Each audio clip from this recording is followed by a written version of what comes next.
Praise Lord, परमेश्वर की स्तुति हो। प्रभु ने और एक मौका दिया है कि मैं परमेश्वर के पवित्र कलाम के द्वारा बात करूं, और मेरे सब प्यारे-प्यारे व्यूअर्स, सब्सक्राइबर्स के लिए मैं प्रभु को धन्यवाद देती हूं। आज का वचन भी मेरे प्रियो बहुत ही अच्छा है।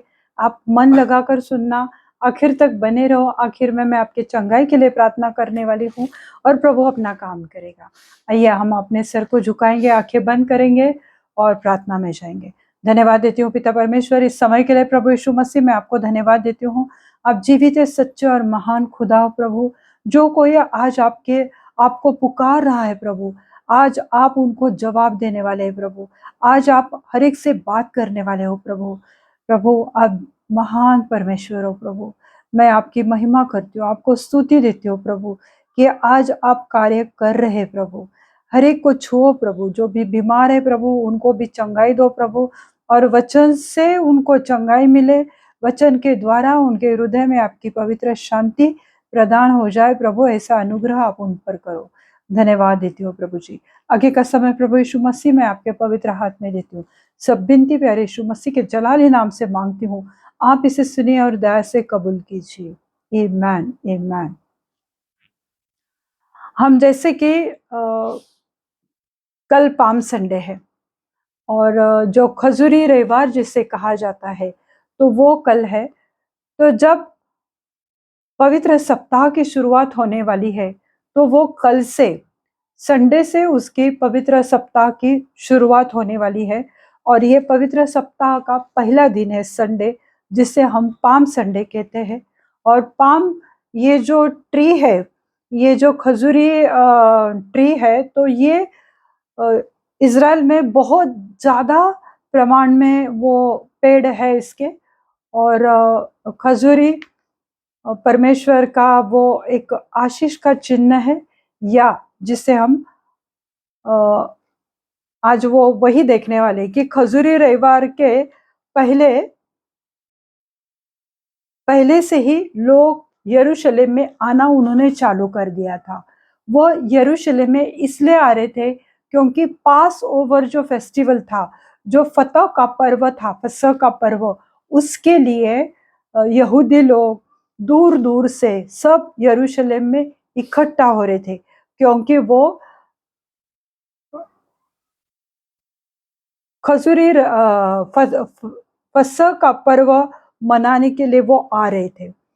और वो अपने आप को शुद्ध करने के लिए यरूशलेम में आकर फसह के पर्व में शामिल होकर वो अपने आप को शुद्ध करने के लिए वो आ रहे थे। कि जैसे कि आपको पता है, हम सबको पता है कि पास ओवर जो फेस्टिवल है, जो खून इस्राएली लोगों के दरवाजे पे लगाया गया था, और जो मृत्यु की बहुत बड़ी महामारी आई थी, तो उस खून को देखकर स्वर्गदूत वहां से आगे गए थे। वो पास ओवर हो रहा था, तो इसलिए जिनके घरों पे वो मेमने का खून था, लहू था, तो वो लोग बच पाए थे। तो वो खून के हिसाब से भी कि हम उस मेमने के खून से हम शुद्ध होंगे, अगर हम फसह के पर्व में जाएंगे तो प्रभु हमें शुद्ध करेगा, ये सोचकर वो लोग आ रहे थे। और वो वहां पर वो लोग दूर दूर से बड़ी संख्या में यरूशलेम में वो आ रहे थे वो लोग। और ऐसा था कि जो यरूशलेम में रहने वाले जो लोग थे, चाहे वो इस्राएली रहने दो, यहूदी लोग रहने दो, रोमी साम्राज्य से उनको बहुत तकलीफ होती थी। रोमी सिपाही, रोमी लोग उनको बहुत सताते थे, और वो लोग बहुत ज्यादा दुखी थे, क्लेश से भरे हुए थे। और ऐसी हालत में उन्हें कोई छुटकारा देने वाला चाहिए था। उन्हें ऐसा लग रहा था कि कोई तो राजा बनकर आए, ताकि ये रोमी लोगों से हमें छुटकारा मिलेगा। वो हमें सता रहे, तंग कर रहे, हमारे ऊपर जात्य कर रहे, तो वो छुटकारा चाहते थे मेरे ब्रो। तो उनके लिए एक बलवान राजा, एक बहुत ज्यादा सामर्थ्य शक्ति से भरा हुआ राजा उनके मन में था कि हमें ऐसे राजा की आवश्यकता है कि जो रोमियों के विरुद्ध में वो लड़ सकेगा और उन्हें उनसे छुड़ाएगा। ये यहूदी लोगों के और इस्राएल लोगों के मन की ये बात थी मेरे प्रो। जबकि हम देखने वाले यूहन्ना 11:42 से लेके 43 तक, तब हम वहां पर क्या देखते हैं कि लाजरस जो मर चुका था, जिसे मरे हुए 4 दिन हो चुके थे, और प्रभु यीशु मसीह वहां पर आया, तो उसकी लाजरस की जो बहनें थी वो रोने लगी, क्योंकि प्रभु अभी 4 दिन होकर गए, हमारा हमारा भाई गुजर कर, उसके खून से अभी बदबू आ रही होगी। तो वहां पर प्रभु यीशु मसीह ने क्या किया हम देखते हैं, यूहन्ना 11 उसका 42 से लेके 43 तक। मैं जानता हूं कि तू सदा मेरी सुनता है। उसने उसकी आंखें आकाश की ओर लगाए, अपने पिता की ओर वो देख रहा था और पिता से बात कर रहा था कि मैं जानता हूं कि तू मेरी सुनता है, परंतु जो कोई जो जो भी भीड़ आसपास खड़ी थी उनके कारण मैंने यह कहा, जिससे कि वे विश्वास करें कि तूने मुझे भेजा है। प्रभु यीशु मसीह को पता था कि वो क्या चमत्कार करने वाला है। वो 4 दिन क्यों रुका हुआ था, क्यों परमेश्वर का बड़ा सा काम लोगों को दिखने को मिलेगा, ये प्रभु यीशु मसीह को मालूम था। प्रभु यीशु मसीह को पता था कि पिता उसकी बात सुनता है और पिता उसके बातों से सहमत है, और पिता उसके ऊपर आशीष से उसे रोज भरता है। इसलिए प्रभु यीशु मसीह ने अपनी आंखें स्वर्ग की ओर लगाकर उसने कहा, मैं जानता हूं कि तू सदा मेरी सुनता है, परंतु जो भीड़ आसपास, उसके आसपास बहुत लोग खड़े थे, क्योंकि लाजरस मर चुका था, 4 दिन हो गए थे, और यीशु मसीह अपने चेलों के साथ वहां पर आया हुआ था, तो बहुत बड़ी भीड़ वहां पे खड़ी थी। तो प्रभु ने कहा, इस भीड़ के कारण मैंने ये कहा, जिससे कि वे विश्वास करें कि तूने मुझे भेजा है। मैंने ये कहा कि प्रभु, मैं जानता हूं कि तू मेरे सुनता है, परंतु ये लोग जो मेरे आसपास खड़े हैं वो जान पाए कि मैं स्वर्ग से आया हुआ हूँ। मैं ऐसे ही किसी पृथ्वी पर से नहीं हूँ, पर मैं स्वर्ग से हूँ। लोग ये जान पाए कि मैं स्वर्ग से आया हूँ। 43 आयत में लिखा है, यह कहकर उसने बड़े शब्द से पुकारा, हे लाजर निकल आ।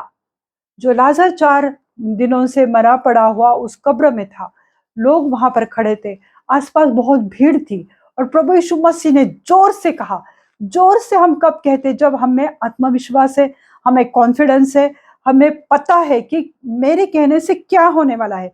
अगर जो भी कोई बड़े पोस्ट पे काम करता है, वो अपने हाथ के नीचे काम करने वाले, अगर वो लोग सुन नहीं रहे, जल्दी से उसको फाइल नहीं ला कर दे रहे, तो वो जोर से चिल्लाता है, अरे तुम्हें समझ में नहीं आता, मैंने एक बार बोला, मुझे तुरंत ये फाइल चाहिए, ये काम मेरा अभी के अभी होना चाहिए। अधिकार से वो बात करते। उसी रीति से प्रभु यीशु मसीह को मालूम था कि वो क्या करने वाला है, इसलिए प्रभु यीशु मसीह ने जोर से कहा, हे लाजर बाहर आ।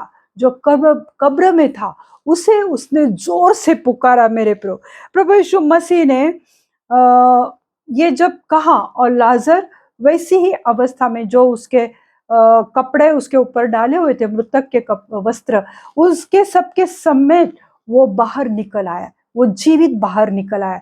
लोग अचंभे हो गए, ये क्या हो रहा है, 4 दिन से मरा पड़ा हुआ इंसान वो कैसे बाहर आ सकता है। पर प्रभु यीशु मसीह के लिए कुछ भी असंभव नहीं था। लोगों ने जब ये चमत्कार अपनी आंखों से देखा, तब लोगों ने ये विश्वास किया कि यही हमारा राजा है, यही वो राजा है कि जो हमें छुड़ाएगा बंधुआई से, गमों से, दुखों से, तकलीफों से। यही है कि जो हमें छुड़ाएगा। हालेलुया। ये उनका विश्वास हो गया था। और जब ये बात दूर दूर तक फैल गई कि अरे कोई लाजर नाम का व्यक्ति था, वो मर गया, और कोई प्रभु कोई यीशु है जो उसने चमत्कार किया, और वो लाजर जीवित हो गया। जब लोगों को पता चला, और उस वक्त ऐसा भी था कि जो फसह का पर्व था, उसके लिए लोग बड़ी मात्रा में यरूशलेम में, यहाँ वहां से, आसपास के गांव से, नगर से वो आ रहे थे। एक तो उनके पास बहुत बड़ा रीजन था, फसह का पर्व। दूसरा, उनके पास दूसरा कारण था कि वह यीशु मसीह से मिलना चाहते थे कि अरे इसने इतना बड़ा चमत्कार किया, काश वो मेरी भी समस्या दूर करे, काश वो मुझे भी चंगाई दे, काश वो मुझे पापों से छुटकारा दे। यानी हर एक के पास अलग अलग रीजन थे, कारण थे, और वो लोग इसलिए यरूशलेम में आ रहे थे। तीसरा कारण ये भी था कि वे लाजर को देखना चाहते थे कि जो जीवित हो चुका है, तो उन्हें मिलना है। इसका मतलब ये था कि वह यीशु मसीह पर विश्वास करने लगे थे कि यही हमारा राजा है और यही हमें बंधुआई से छुड़ाएगा, रोमी सिपाहियों से हमें छुड़ाएगा, रोमी साम्राज्य में जो कुछ भी गलत हो रहा है, तो इससे वो हमें छुटकारा देगा। इसलिए वो लोग बड़ी भीड़ से, बड़ी मात्रा में वहां पर आ रहे थे मेरे प्रियो। और फिर हम देखते हैं कि वहां पर, और वे अपने मन में यहूदियों का राजा यीशु मसीह को वो मान चुके थे।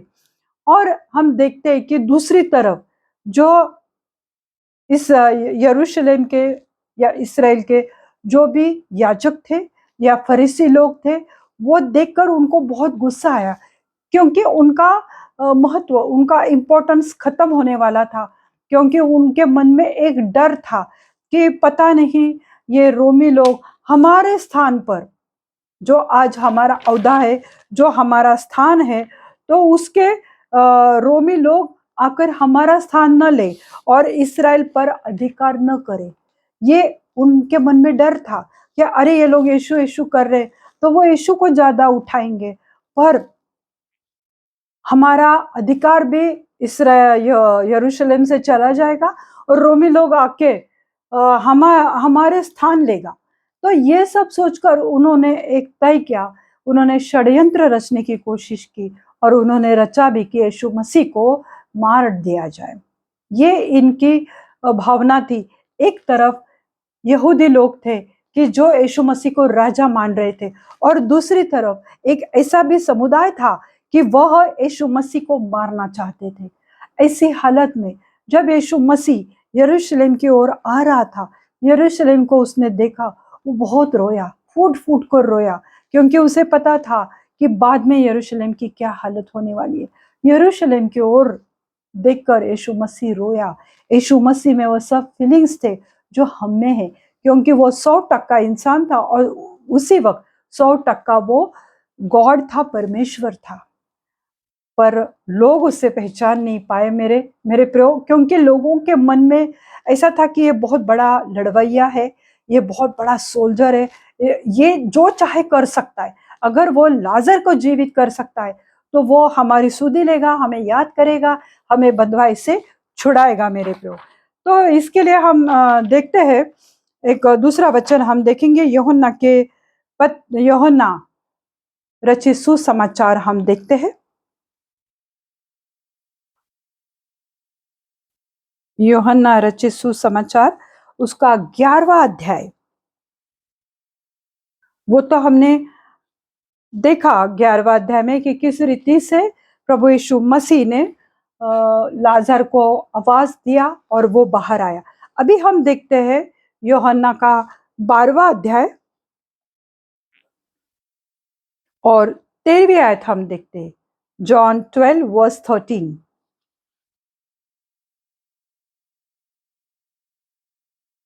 12वें अध्याय में लिखा है, दूसरे दिन बहुत से लोग जो पर्व में आए थे यह सुना कि यरूशलेम में यीशु मसीह आ रहा है, इसलिए उन्होंने खजूर की डालियां ली और उसे भेंट करने को निकले और पुकारने लगे, होसन्ना होसन्ना, धन्य इस्राएल का राजा जो प्रभु के नाम से आता है। वो उसको यीशु मसीह को मिलने के लिए निकले और वो खजूर की डालियां हाथ में लेकर जोर जोर से चिल्लाने लगे, होसन्ना होसन्ना, प्रभु के नाम से, धन्य है इस्राएल का राजा जो प्रभु के नाम से आता है। और जब वो उन्होंने देखा कि यीशु मसीह गधी के बच्चे पर बैठा हुआ है, तो यह उसके बारे में जकरिया और यशायाह की किताब में लिखा हुआ है। तो 15वें आयत में लिखा है, सियोन की बेटी मत डर, देख तेरा राजा गधे के बच्चे पर चढ़ा हुआ चला आ रहा है। उसी रीति से प्रभु यीशु मसीह ने अपने चेलों से कहा था कि सामने के गांव में जाओ, वहां पर तुम्हें एक गधी मिलेगी, किसी ने पूछा तो कहना प्रभु को इसकी जरूरत है और उस गधी को लेकर आओ। प्रभु यीशु मसीह को लोगों ने उस पर बिठाया और वो उसको प्रेज करने लगे, घोषणा करने लगे, होसन्ना होसन्ना, ये हमारे यहूदियों का राजा है। प्रभु को धन्यवाद देते हैं कि जो प्रभु के नाम से आ रहा है उसकी उसकी जय जयकार वो लोग करने लगे। क्यों? क्योंकि उनके मन में था कि प्रभु यीशु मसीह ही वो बलवान राजा है जो हमें यहूदी साम्राज्य से जो हमें रोमी साम्राज्य से, रोमी लोगों से वो हमें छुड़ाएगा। ये उनके मन में था। और प्रभु यीशु मसीह ने गधी को चुना। उसने घोड़े की सवारी नहीं की, क्योंकि घोड़ा युद्ध के लिए यूज किया जाता है, वो बलवान रहता है। पर गधी जो है वो एक साधारण से वो नॉर्मल जिसे कहा जाता है कि वो एक ऐसे जानवर है कि वो एक शांति का, जिसे दूत शांति कहा जाता है गधी को, कि वो शांति को सिंबल करती है, प्रतीक है वो शांति का। और एक देखो गधी उस वक्त जो आम इंसान है, जो सामान्य लोग हैं, उनके पास वो थी। तब प्रभु यीशु मसीह ने वही सवारी का चुनाव किया कि मैं घोड़ा नहीं, कोई रथ नहीं, पर मैं गधी पर बैठकर जाऊंगा। और वो एक गधी जो शांति का वो प्रतीक थी, उसके ऊपर बैठकर प्रभु यीशु मसीह जब जा रहा था, लोग अपने वस्त्र राह पर बिछा रहे थे। वस्त्र बिछाना यानी राजा उसे प्रोक्लेम करना, घोषित करना कि यही हमारा राजा है। और खजूरियों की डाली को हिला हिला कर होजाना होजाना, प्रभु के नाम से जो आ रहा है वो धन्यवादित है। तो उसको वो प्रेज कर रहे हैं। मन में एक आनंद थी, खुशी थी कि यही राजा है जो हमें छुड़ाने वाला है। पर प्रभु यीशु मसीह इन सब के लिए नहीं आया था। युद्ध करने, झगड़ा करने, रक्तपात करने, ये सब कामों के लिए वो नहीं आ रहा था। पर वो एक शांति का दूत था। वो शांति फैलाने को, लोगों का समेट करने को, बहुत सारी बातों को और लोगों को पाप से छुड़ाकर उद्धार देने के लिए वो आया था। वो एक फिजिकल युद्ध करने नहीं आया था, शारीरिक युद्ध के लिए नहीं आया था, पर वो आत्मिक युद्ध के लिए आया था कि लोगों को छुटकारा मिले पापों से, गलतियों से, गुनाहों से, ताकि उनके लिए स्वर्ग का द्वार खुले, ताकि वह उनकी आत्मा स्ट्रांग हो जाए, मजबूत हो जाए। इसलिए प्रभु यीशु मसीह आया था। पर लोगों के मन में दूसरे ख्याल थे मेरे प्रियो। तो उसे पुकारने लगे, होजाना होजाना। तो लोग कह रहे थे कि परंतु यीशु किस लिए आया था? पाप, मृत्यु, अधम और हवा से जो पाप आए थे, अब यानी जो अदम और हवा से जो पाप आया था मेरे प्रभु, जो अब तक चल रहा है, तो वो पापों से हर एक स्त्री और पुरुष को छुटकारा देने के लिए, पापों से पाप जो अब तक है उस लोगों को छुटकारा देने के लिए। पर यीशु पाप, मृत्यु और अदम और हव्वा से जो पाप अब तक चल रहा था, तो लोगों को, हर एक स्त्री पुरुष को छुटकारा देने के लिए और शैतान से छुड़ाने के लिए, क्योंकि हव्वा को फंसाया शैतान ने, अदम को भी फंसाया।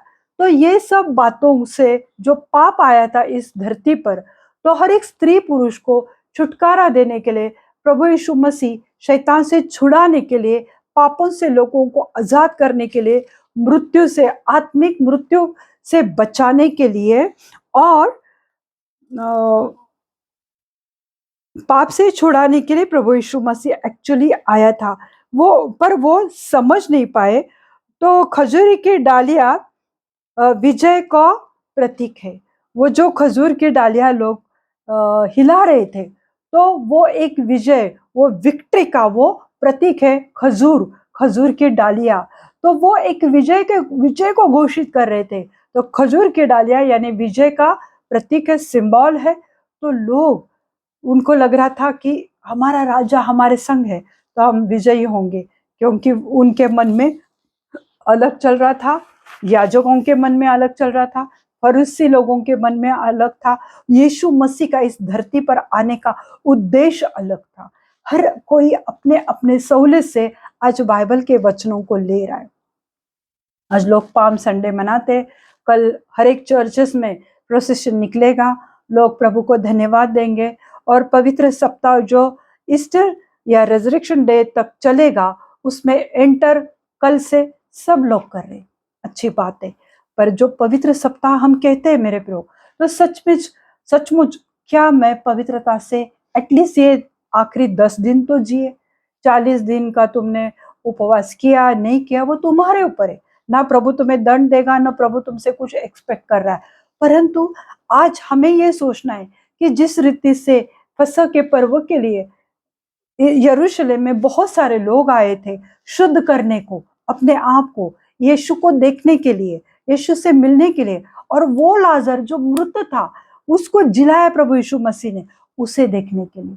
आज क्या हमारे जीवन में ऐसे बहुत सारी बातें पड़ी हुई है जो मरी पड़ी है? क्या आप ये चाहते हैं कि आपको छुटकारा मिले? हम लोग बहुत सारी चीजों के पीछे आज भाग रहे, जिस तरह से इसराइली और यहूदी लोग उनके मन में अलग बात थी, आज हम लोग उनके मन में भी कुछ अलग चल रहा होगा।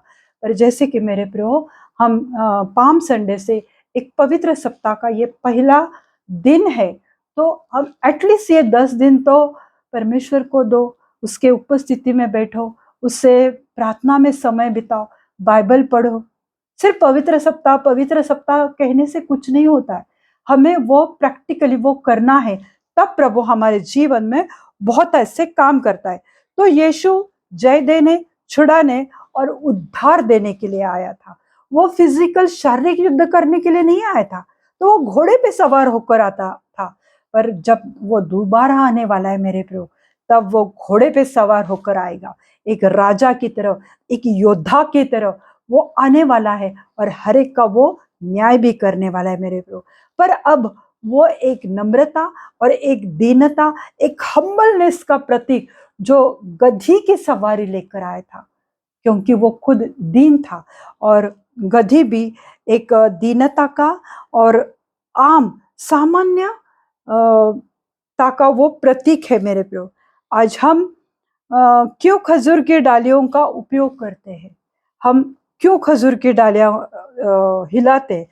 क्योंकि हमें यह स्वीकार करना है कि यीशु मसीह मृत्यु पर विजय पाकर वो जीवित हो उठाए। उस वक्त वो लोगों के मन में शारीरिक विजय था कि उन्हें रोमियों से छुटकारा चाहिए था, पर आज हम क्यों डालियां घुमा रहे, क्यों हिला रहे, क्यों होजन्ना होजन्ना के कल हम घोषणा करेंगे, प्रोसेशन निकालेंगे? क्यों? क्योंकि हमें ये मन में पूरा विश्वास होना चाहिए, हमने ये जाहिर करना चाहिए कि हाँ, तू ही वो सच्चा राजा है कि जो मृत्यु पर विजय पाया। आज ये छोटी बात नहीं है मेरे प्रियो कि मरा हुआ इंसान 3 दिन बाद जीवित हो उठता है। यह प्रभु यीशु मसीह की बहुत बड़ी जीत थी, और प्रभु यीशु मसीह ने वो सब कुछ कर दिखाया था। तो हमें आज, जब हम कल वो पाम की डालियों को घुमाएंगे, तो हमें ये दिखाना है कि प्रभु यीशु मसीह तू सचमुच जिंदा खुदा है, तू ही वो मेमना है जो बलिदान किया गया था और जो मृतकों में से जी उठाए। पिता ने तुम्हें जिलाया है, यह हमें दिखाना है। तो वो कुछ तो हमारा पाम संडे या खजूरी रविवार का अर्थ होगा। तो हमें वो स्वीकार करना है कि वो सिर्फ हमारे इस पृथ्वी पर आया तो सिर्फ हमें आशीष देने के लिए नहीं, पर हमें उद्धार देने के लिए, पापों से हमारी क्षमा होने के लिए, छुटकारा देने के लिए वह आया। तो हम मेरे प्रियो एक वचन देखेंगे, जकरिया 9:9, क्योंकि यह भविष्यवाणी जकरिया में दी गई थी। तो चलो हम पढ़ते हैं जकरिया 9:9। जकरिया 9:9। हे सियोन बहुत ही मगन हो, हे यरूशलेम जय जयकार कर, क्योंकि तेरा राजा तेरे पास आएगा। वह धर्मी, उद्धार पाया हुआ, दीन है, और गधे पर वरन गधी के बच्चे पर चढ़ा हुआ आएगा। मैं एप्रैम के रथ और यरूशलेम के घोड़े नष्ट करूंगा, और युद्ध के धनुष तोड़ डाले जाएंगे, और वह जाति जाति से शांति को बातें कहेगा। वह समुद्र से समुद्र तक, महानद से पृथ्वी के दूर दूर के देश तक प्रभुता करेगा। हालेलुया। ये जकरियास को परमेश्वर ने दिखाया था। जकरिया एक भविष्यद्वक्ता था और वह बोल रहा है कि हे सियोन बहुत ही मगन हो, हे यरूशलेम जय जयकार कर। क्यों? क्योंकि तेरा राजा तेरे पास आ रहा है। वो राजा कैसा है? वो युद्ध करने वाला, गाली गलौज करने वाला, लोगों पर कंट्रोल करने वाला, कमांड करने वाला वो राजा नहीं था। आज लोग वही करते, थोड़ा सा पोस्ट मिला कि कंट्रोल करेंगे, लोगों पर नियंत्रण करने की कोशिश करते, लोगों को नीचा दिखाते। यह तो स्वर्ग से आया हुआ जीवित सच्चा खुदा था। और इसके लिए जकरिया ने वहां पर लिखा हुआ है कि वह धर्मी है, पहली बात तो। दूसरा, वो उद्धार पाया है, खुद उद्धार पाया और दूसरों का उद्धार करने आया है। वह दीन है और वह गधी के बच्चे पर वो आने वाला है। तो वो जब आएगा तो यरूशलेम के घोड़े नष्ट करेगा, जो युद्ध के लिए घोड़े इस्तेमाल किए जाते, यानी वो युद्ध के धनुष्य को तोड़ डालेगा। जो दंगे फसाद जो आज हम देख रहे, वो सब तोड़ डालेगा मेरे प्रियो। और इसलिए प्रभु यीशु मसीह आने वाला था। ये लोग जान नहीं पाए, उनके मन में अलग बातें चल रही थी। और आगे लिखा है, युद्ध के धनुष्य तोड़ डाले जाएंगे, फ्यूचर टेंस, और वह जाति जाति से शांति की बातें कहेगा। वो जाति जाति, हर एक जाति, उसमें सिर्फ यहूदी लोग, इस्राएली लोग, क्रिश्चियन लोग, विश्वासी लोग, ऐसे भेदभाव नहीं है। तो हर एक जाति जाति के लोगों को शांति देने के लिए प्रभु यीशु मसीह आ रहा है। क्या आज हम ये मानते हैं? क्योंकि अगर हम शांति दिखाएंगे तो लोग जान पाएंगे कि ये मसीह लोग हैं, क्योंकि इनमें शांति है। ये झगड़ा फसाद करने वाले लोग नहीं है, ये किसी पर कंट्रोल करने वाले, नियंत्रण करने वाले वो लोग नहीं है। तो ये भविष्यवाणी जकरिया की किताब में हमने देखी, और वो भविष्यवाणी हम यूहन्ना रचित सुसमाचार में जैसे कि हमने पढ़ा कि वो सचमुच आया था और वो गद्दी पे सवार होकर आए। लोग, खुशी का माहौल था यरूशलेम में, लोग एक जुलूस के जैसे वो वहां पे जैसे फेस्टिवल ही था और लोग खुशी से भरे हुए थे। ऐसे माहौल में भी यीशु मसीह रोया था मेरे प्रियो। आज भी जब हम गलत काम करते हैं तो वो मन में बहुत दुखी होता है, रोता है कि मेरे बेटी मेरे बेटे, मैंने इसलिए मेरे शरीर का बलिदान नहीं किया ताकि तुम पाप में पड़े रहो। हालेलुया। तो आज कम से कम कल से जो हम पवित्र सप्ताह में जा रहे, तो कम से कम प्रभु को याद करके उसको धन्यवाद दो, पवित्रता का जीवन जीने की कोशिश करो मेरे प्रियो। जैसे प्रभु यीशु, कल हम अगर खजूर की डालियां घुमाएंगे तो प्रभु यीशु मसीह ने जो मृत्यु पर विजय पाया था उसकी घोषणा, उसको प्रोक्लेम हम लोग कर रहे मेरे प्रियो। तो जैसे कि हमने देखा जकरिया 9:9 में कि वह शांति का राजकुमार है, वह शांति का प्रतीक है। वो गधी पर बैठकर आया, यानी उसने दिखाया कि मैं शांति देने आया हूँ, मैं शांति फैलाने आया हूँ, मैं तुम्हें शांति देने आ रहा हूँ। तो इसलिए उसने किया, वो उद्धार देने के लिए आया। वो शारीरिक युद्ध करने के लिए नहीं, परंतु वो एक गधी एक साधारण और सामान्य प्राणी है। एक आम, लोग गधी को बहुत रिस्पेक्ट नहीं करते, एक आम सामान्य है वो प्राणी। और प्रभु यीशु मसीह हमारे जैसे आम साधारण से लोगों के लिए आया, जो बहुत ज्ञानी है, जो जैसे याजक है उस वक्त के, फरीसी है, उनके लिए वो नहीं आया था, पर वो हमारे जैसे सामान्य लोगों के लिए, हमारे जैसे मूर्ख लोगों के लिए प्रभु यीशु मसीह आया था मेरे प्रियो। तो साधारण लोगों का वो इस्तेमाल करना चाहता है। आपको भी प्रभु यीशु मसीह इस्तेमाल करना चाहता है मेरे प्रियो। तो इसलिए यीशु मसीह सामर्थ्य बलवान लोगों के लिए नहीं, पर प्रेम, त्याग और छुटकारा देने के लिए आया। वो बहुत बलवान योद्धा, बड़े गोलियत जैसे बड़े बड़े योद्धाओं के लिए वो नहीं आया था, पर हमारे जैसे एक आम लोगों के लिए, साधारण लोगों के लिए वो हमें प्रेम करने के लिए, वो खुद त्याग उसने अपने शरीर का किया और उसने लोगों को छुटकारा वो देना चाहता था, इसलिए वो आया था। तो वह स्पिरिचुअल राजा था, वो आत्मिक राजा था, वो धार्मिकता का जीवन जीने वाला वो धर्मी परमेश्वर है। और वो तलवार चलाने के लिए वो नहीं आया था मेरे प्रियो। तो आइए हम एक वचन देखते हैं, आखिरी वचन को हम देखेंगे।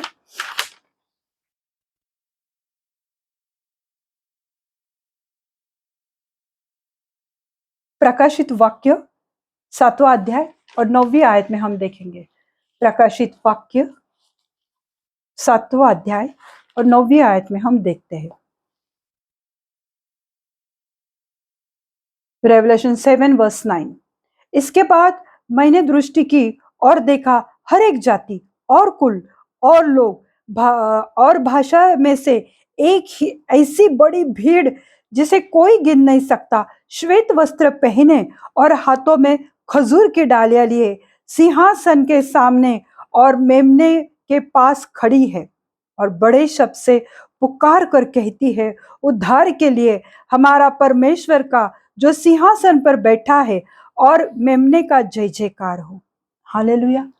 देखो, ये यूहन्ना ने देखा था, जकरिया ने देखा था, यशायाह ने देखा था, और ये यूहन्ना ने दोबारा जब उसे प्रकाशन मिला परमेश्वर की ओर से पद्मनाम के बेड पर, तब उसने देखा अपने आंखों से वो जो सोच रहा था, जो उसने वचन लिखा है, पर जब वो उसने अपने आंखों से देखा कि स्वर्ग में ये सब कुछ हो रहा है मेरे प्रियो। हालेलुया।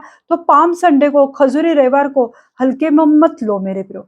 तो मैं दोबारा वो वचन पढ़ती हूँ। इसके बाद मैंने दृष्टि की और देखा, हर एक जाति और कुल और लोग भाषा में से एक ऐसी बड़ी भीड़, हर जाति, हर कुल, हर अलग अलग भाषा बोलने वालों में से एक बड़ी भीड़ जिसे कोई गिन नहीं सकता, इतने बड़े पैमाने में लोग आ रहे थे। और सब लोगों ने क्या पहना था? श्वेत वस्त्र, सफेद कपड़े उन्होंने पहने हुए थे, हाथों में खजूर की डालियां लिए सिंहासन के सामने और मेमने के सामने खड़े थे। कौन है मेमना? प्रभु यीशु मसीह, जो बलिदान का मेमना इस पृथ्वी पर बना और स्वर्ग में जाके पिता के दाहिने ओर वो बैठा हुआ है। लोग वहां पर श्वेत वस्त्रों में खड़े हैं, उसको धन्यवाद दे रहे, खजूर की डालियां वो लेकर खड़े हैं मेरे प्रभु, और बड़े शब्द से पुकार कर कहती है, उद्धार के लिए हमारा परमेश्वर का जो सिंहासन पर बैठा है और मेमने का जय जयकार हो। और सारे स्वर्गदूत उस सिंहासन की और सिंहासन और प्राचीनों और चारों प्राणियों के चारों ओर खड़े हैं।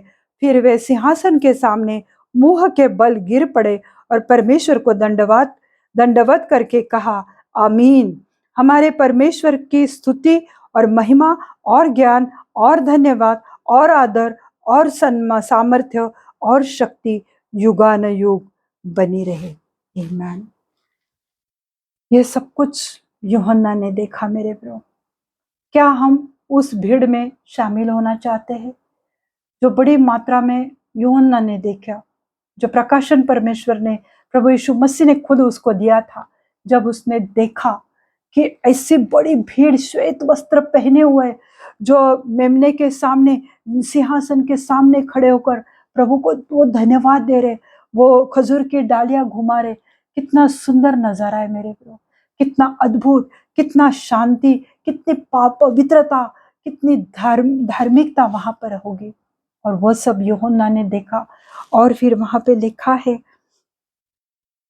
11वीं आयत में कि सारे स्वर्गदूत उस सिंहासन और प्राचीनों और चार प्राणियों के चारों ओर खड़े हुए। फिर वे सिंहासन के सामने मुंह के बल गिर पड़े और परमेश्वर को दंडवात करके कहा, आमीन। हमारे परमेश्वर की स्तुति और महिमा और ज्ञान और धन्यवाद और आदर और सामर्थ्य और शक्ति युगानुयुग बने रहे।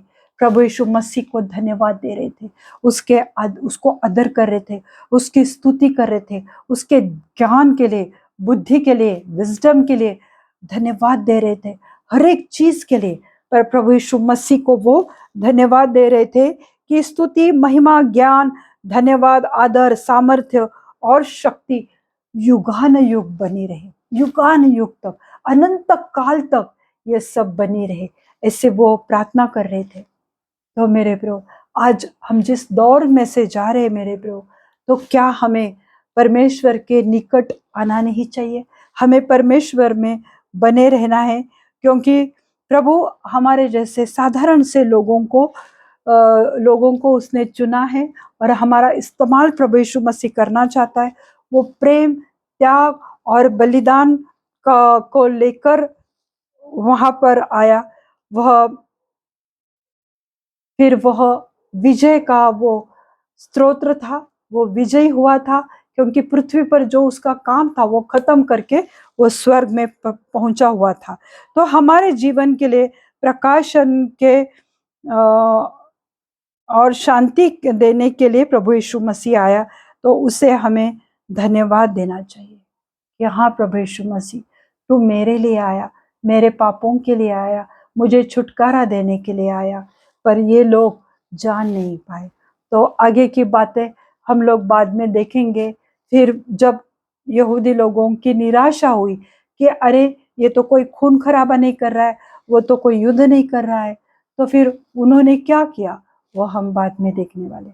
पर कल जो पाम संडे है, अगर हम सूझबूझ के साथ ये जानकर कि प्रभु यीशु मसीह हमें आत्मिक छुटकारा देने के लिए, पापों से छुड़ाने के लिए, उद्धार देने के लिए वो हमसे प्रेम करता है, उसने हमारे लिए बलिदान किया है, त्याग किया है, अपने शरीर का, अपनी इच्छाओं का, हर एक चीजों का उसने त्याग किया था। और सारा आदर, सारी महिमा, ज्ञान, बुद्धि और सामर्थ्य युगान युग रहे, ऐसे वो सब श्वेत वस्त्र पहने हुए लोग, प्राचीन जो लोग थे, जो 24 प्राचीन लोग थे, और जो 4 प्राणी स्वर्गदूत, सब मुंह के बल गिरकर उसको धन्यवाद दे रहे और उसकी महिमा कर रहे। तो कल हम जब प्रोसेशन में जाएंगे तो याद करो कि प्रभु यीशु मसीह युद्ध करने नहीं, पर शांति देने, उद्धार देने, चंगाई देने और छुटकारा देने के लिए आया है। मैं विश्वास करती हूँ कि आज आप इस वचन के द्वारा आशीषित हुए। आइए हम प्रार्थना करते हैं। धन्यवाद धन्यवाद धन्यवाद देते हैं पिता परमेश्वर, प्रभु यीशु मसीह, हम आपको धन्यवाद देते हैं। हम जब खजूर की डालियों को हिलाएंगे तो हम ये कहेंगे कि प्रभु तूने विजय पाया है, प्रभु यीशु मसीह तूने मृत्यु पर फतेह पाई है, तूने मृत्यु पर तू विजय हुआ है, तूने विक्ट्री पाई है। इसलिए हम ये खजूर की डालियों को घुमा रहे, हिला रहे मेरे प्रभु यीशु मसीह। ये सिर्फ आप ही कर सकते हो।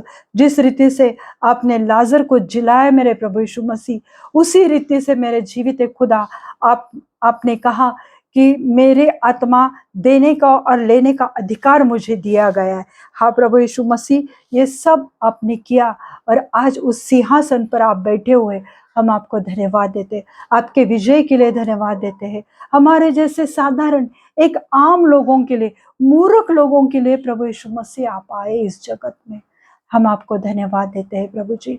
आपने बड़े बड़े सवारियों का चुनाव नहीं किया। आज हम लोग देखते हैं कि लोग थोड़ी सी भी कुछ बन गए तो उनकी सवारियां अलग अलग हो जाती है, पर प्रभु यीशु मसीह आप एक छोटे से गधी के बच्चे पर बैठ के आए। हालेलुया। एक साधारण सी सवारी आपने निकाली, क्योंकि गधी एक शांति का प्रतीक है मेरे प्रभु, और आप खूब शांति देने वाले, एक दीनता से, नम्रता से भरे हुए थे। इसलिए मेरे प्रभु यीशु मसीह आपने उस गधी का चुनाव किया। प्रभु आज हम लोग भी प्रभु भटक चुके हैं प्रभु, आज आप हमारा इस्तेमाल करो जैसे आपने उस गधी का इस्तेमाल किया मेरे जीवित खुदा। आज सब लोगों का इस्तेमाल करो जो ये वचन को सुन रहे मेरे प्रभु, उनके जीवन में आप बहुत ऐसे कार्य करो प्रभु, उनको चंगाई दो, उन्हें छुटकारा दो, गंदी आदतों से, गंदी बातों से मेरे जीवित खुदा उन्हें छुटकारा दो, उन्हें चंगाई से भरो, उन्हें आशीषित करो प्रभु। और इस पवित्र सप्ताह के पहले दिन में जब हम प्रवेश करेंगे तो एक पवित्रता से, धार्मिकता से प्रवेश करें, ऐसा अनुग्रह हर एक देखने सुनने वालों के ऊपर हो जाए प्रभु। मैं आपको धन्यवाद देती हूँ। जो भी आज बीमार है मेरे प्रभु यीशु मसीह, उनके जीवन में आप कार्य करो प्रभु। एड्स, कैंसर, ट्यूमर के पेशेंट के लिए दुआ करते हो प्रभु, उन्हें छुओ, उन्हें पूरी रीति से चंगाई दो प्रभु। प्रभु जी प्रार्थना करती हूँ प्रभु, बीपी, थायराइड के पेशेंट के लिए, डायबिटीज के पेशेंट के लिए, कि उनका बीपी, थायराइड, डायबिटीज नॉर्मल हो जाए यीशु मसीह के नाम से आपके कोड़े खाने से हम चंगे हो चुके हैं मेरे प्रभु। जितने भी एथराइटिस के पेशेंट है उनके हर एक जॉइंट्स को मैं आपका पवित्र लहू लगाती हूँ प्रभु, ताकि वो जॉइंट्स का दर्द स्वेलिंग चला जाए यीशु मसीह के नाम से। हर एक हार्ट की समस्या प्रभु मैं आपके पवित्र हाथ में देती हूँ प्रभु जी। जो भी हार्ट में ब्लॉकेजेस है, हार्ट में छेद है प्रभु, वो सबको आप छुओ और उन्हें चंगाई दो। अगर आप लाजर को जीवित कर सकते हो मेरे खुदा, तो आप हमारे जीवन में भी कार्य कर सकते हो प्रभु। मैं आपको धन्यवाद देती हूँ, लोगों के चंगाई के लिए आपको धन्यवाद देती हूँ प्रभु जी। हर एक पिकॉस की समस्या को मैं डांटती हूँ यीशु मसीह के नाम से। ऐसे पति पत्नी को छुओ प्रभु, जब भी वो दुआ कर रहे बच्चों के लिए प्रभु, उन्हें अच्छे हेल्दी तंदुरुस्त खूबसूरत बच्चों से, धर्मी बच्चों से आशीषित करो मेरे प्रभु। उस कोक को खोलो, उस गर्भ को खोलो प्रभु, और उन्हें अच्छे से बच्चों से आशीषित करो। जो जवान प्रभु अपने लाइफ पार्टनर के लिए आपसे दुआ कर रहे मेरे जीवित खुदा, मैं प्रार्थना करती हूँ प्रभु, उन्हें आपके पवित्र भंडार से मेरे जीवित खुदा अच्छे लाइफ पार्टनर से आशीषित करो। जिनके भी हेयर फॉल की समस्या है वो चली जाए यीशु मसीह के नाम से प्रभु। जिनके घरों में कर्जे है, गरीबी से वो जूझ रहे मेरे जीवित खुदा, आज प्रार्थना करती हूँ कि उन्हें छुटकारा दो, गरीबी के श्राप से आजाद कर दो प्रभु। हालेलुया। मैं आपको धन्यवाद देती हूँ प्रभु, आज आपने कार्य किया है प्रभु। यीशु मसीह ने आपकी ओर आंखें लगाई प्रभु। यीशु मसीह ने कहा कि मैं जानता हूं कि तू मेरा सुनता है, तू मेरी बातें सुनता है।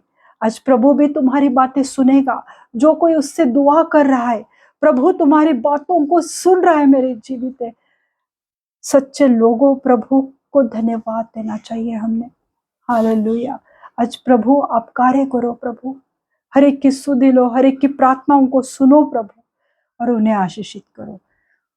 धन्यवाद देती हूँ प्रभु, धन्यवाद देती हूँ, सब बातों के लिए धन्यवाद देती हूँ प्रभु।